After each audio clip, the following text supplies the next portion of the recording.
होगा। मुंबई में डॉक्टर बाबा साहब अम्बेडकर की रिहाइशगाह राजघरोहा पर नामालूम अफराद ने तोड़फोड़ की है। 2 नामालूम अफराद ने घर के सामान को नुकसान पहुंचाया और घर में नस्ब सीसीटीवी को भी तोड़ दिया है। ताहम एक सीसीटीवी कैमरे में तोड़फोड़ करने वाले शरपसंद की तस्वीर कैद हो गई है। इस वाकये के बाद पुलिस मामले की तफ्तीश कर रही है। लोगों की तरफ से जल्द अज जल्द मुलजिमों को पकड़ने का मुतालबा किया जा रहा है।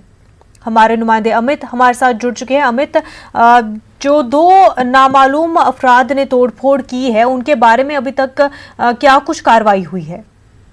देखिए, जो पुलिस सूत्रों से हमें जानकारी मिले है कि बाबा साहब अम्बेडकर के घर पर तोड़फोड़ करने वाले व्यक्ति का चेहरा जो है वो सीसीटीवी में कैद हुआ है। तोड़फोड़ करने वाले व्यक्ति पैदल ही आया था और हमला करने के बाद दादर की तरफ चला गया और पुलिस ने आसपास के इलाके के सीसीटीवी फुटेज जब्त कर जांच शुरू की है। आरोपी का चेहरा सीसीटीवी में साफ साफ दिखाई दे रहा है। आरोपी की पहचान करने की जो कोशिश है वो जारी है। मैं आपको बता दूं, देर शाम जो है 2 लोग जो है घुसते हैं घर में और वहां पे जो है तोड़फोड़ करते हैं। जो वहां पे गमले होते हैं, जो वहाँ कांच लगे हुए हैं, उस पे जो है पत्थर फेंकते हैं, कांच तोड़ते हैं। जो बर्तन घर में रहता है उसे तोड़ा जाता है।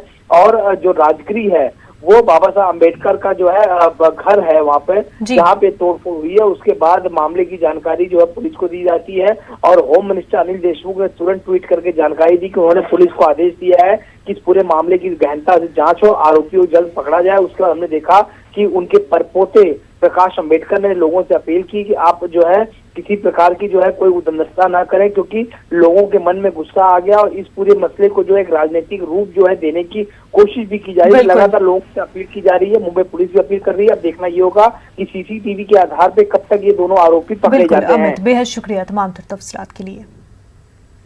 क्या आत्मनिर्भर भारत के नारे से हिंदुस्तानी मईशत को नुकसान होगा? अगर आपको भी ऐसे सवाल पर